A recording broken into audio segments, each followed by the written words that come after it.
was open. It was as if they were seeing me. And I don't even think that they were seeing the angel with me, because I was standing with the angel, because they never asked the angel to help them. They was asking me for help, shouting, and I remembered one wonderful one, because I'm a pastor, so that one touched me so much.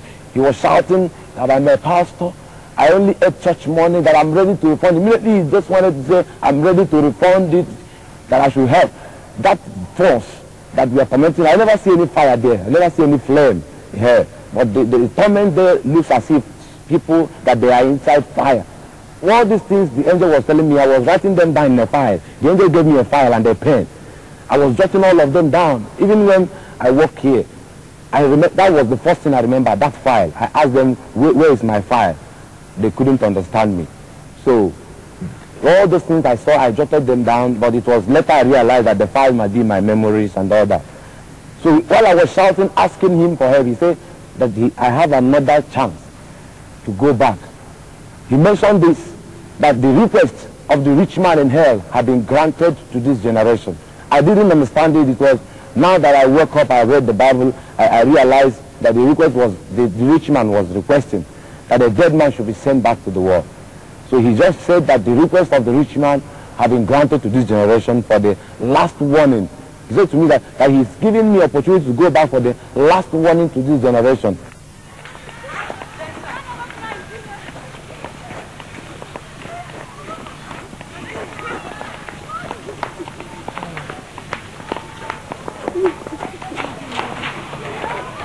How are you?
That's the water attendant.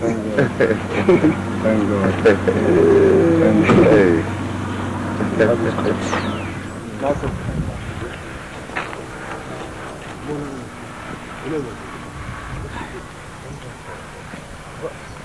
Well, it was on the 30th of November. That was a Friday night. Then he was being brought here by the father and the wife. Then with a red Volvo ambulance.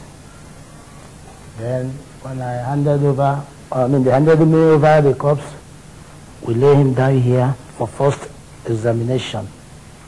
Then when they left, I filled the forms, every necessary arrangements. I give them the tally as normal procedure, and they left. Well, this is the mortuary, and this is room 2. This is where we laid him. Top of this slab is where we laid him. That very night. So this is the coffin where he was being put from here to Onisha. Where he was being. Where is the game?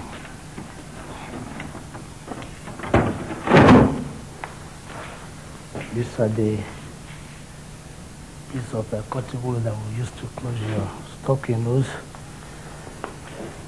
stockings for your leg, and the iron gloves that we used to close your, and during the day, that was the day for Sunday. That's where it was being laid down, all for here to Onitsha. Sunday, first thing Sunday morning, the wife came down and cried to me, told me that there's a man of God in town, evangelist, we had a donkey.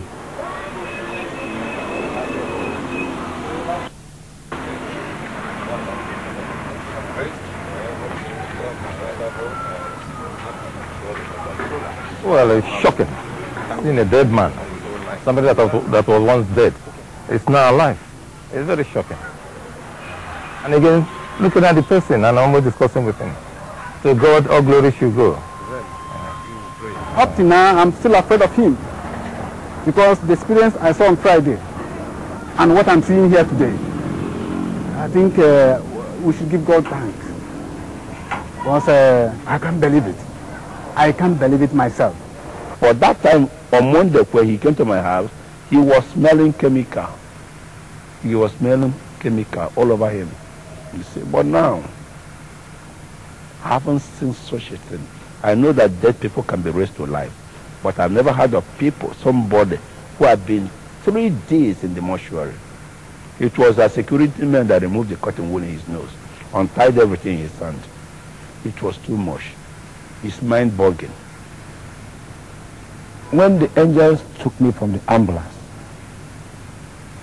I knew within me that these are angels because I'm a Christian. I've been having those stories and all those things. So when I saw them, I knew that they are angels. So I knew within me that this is death. That was where I stopped knowing anything. I didn't remember my wife, my children, my houses and my cars, everything about me, because somehow God blessed me. But I didn't remember any one of them. And again, on that Sunday, when I woke up, so I was hearing a lot of voices. When I saw some hands holding me, this one was saying coffin, mortuary, 3 days. I couldn't understand. I didn't ask any question until when we got to the house. My wife now detailed me. Anyway, I told my wife that starting from this moment, as long as this heavenly race is concerned, if I hear, hey, I will lock myself in a toilet. When the noise is stopped, I will come out because I'm not ready to miss this heaven. That's what I told her.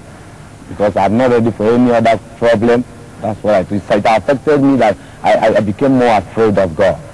When they brought him into this hall, a lame woman with crutches saw him, threw off her crutches, not walking, she started running. I could remember the reaction of the man whose husband walked, whose wife walked. When the wife started running about, he wanted to embrace the husband said, don't touch me, I'm a sinner. I'm a sinner, I've been committing sin. If you touch me, you may be crippled again. And the man rushed to the altar and raised his hand and started crying, asking God to forgive for all his sins. It was terrible here.